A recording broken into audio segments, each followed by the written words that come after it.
Fala pessoal, sejam muito bem-vindos.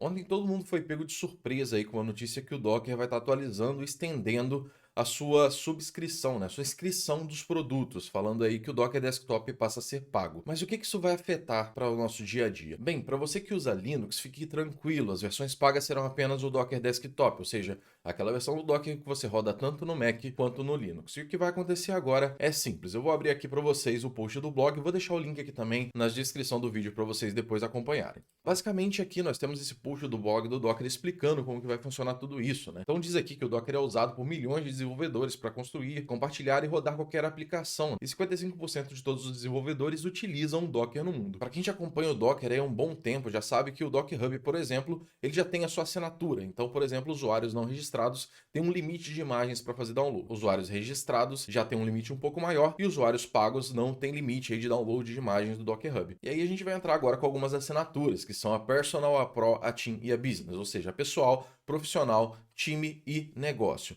Como que isso vai funcionar? Empresas que têm mais de 250 usuários e mais de 10 milhões de renda anual. O que acontece é, se a sua empresa é uma small business, ou seja, tem menos de 250 funcionários e menos de 10 milhões de dólares de renda anual, você poderá utilizar de graça. Se você ainda utiliza para uso pessoal, educação não comercial ou projeto open source, ainda é de graça para você. Para quem não se encaixa nesse cenário, vai ter que pagar uma inscrição. E essa inscrição será a Pro, a Team ou a Business, que começa a partir de 5 dólares por usuário por mês. E o que acontece? Essa regra começa a valer a partir de ontem, dia 31 de agosto de 2021.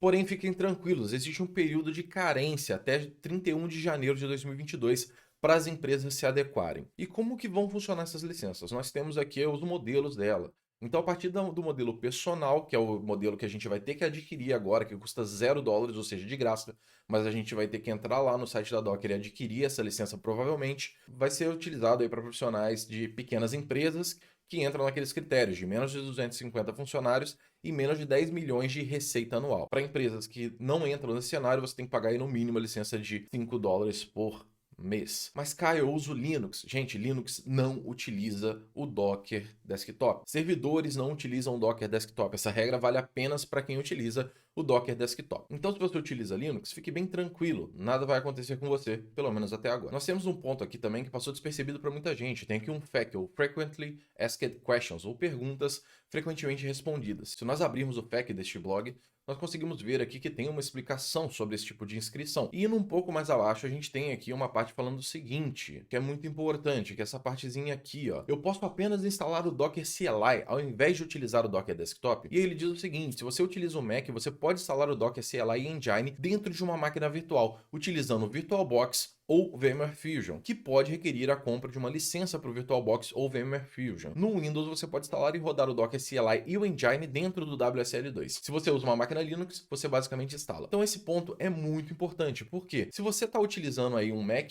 ou um Windows, você pode basicamente utilizar alguma ferramenta de máquina virtual para rodar o Docker e vai continuar podendo utilizá-lo. Se você ainda tem dúvida de como fazer esse tipo de coisa, eu vou deixar aqui um card que vai aparecer aqui em cima para você poder visualizar o vídeo do Vagrant 101. E nesse vídeo eu mostro como você automatiza a criação de uma máquina virtual e inclusive tem um repositório já que eu vou deixar aqui embaixo, que é o repositório do Vagrant 101, que você dá apenas um comando e você já sobe 3 máquinas Linux com o Docker Swarm ativado até, basta apenas uma pequena modificação, caso você não queira o Docker Swarm. Então você já consegue subir aí tudo, não vai ter nenhum problema maior. Vai ser um pouco mais difícil para as pessoas, porque vai ter um pouco mais de complexidade para você subir uma máquina virtual e fazer tudo isso funcionar, mas no final não vai mudar muita coisa. Você vai continuar utilizando aí o seu Docker normalmente. Ele até tem um ponto muito importante aqui também que vale a pena citar. Ele fala o seguinte, eu uso o Docker Desktop para os meus projetos comerciais pessoais, ou seja, é um projeto dele, porém tem algum tipo de lucro. Mas eu não faço mais do que 10 milhões por ano. Posso utilizar o Docker Desktop ou preciso pagá-lo? Se você não faz mais do que 10 milhões de dólares em receita anual, você vai continuar utilizando ele gratuitamente. O Docker Desktop continua free. Então, na sua máquina pessoal, você vai continuar utilizando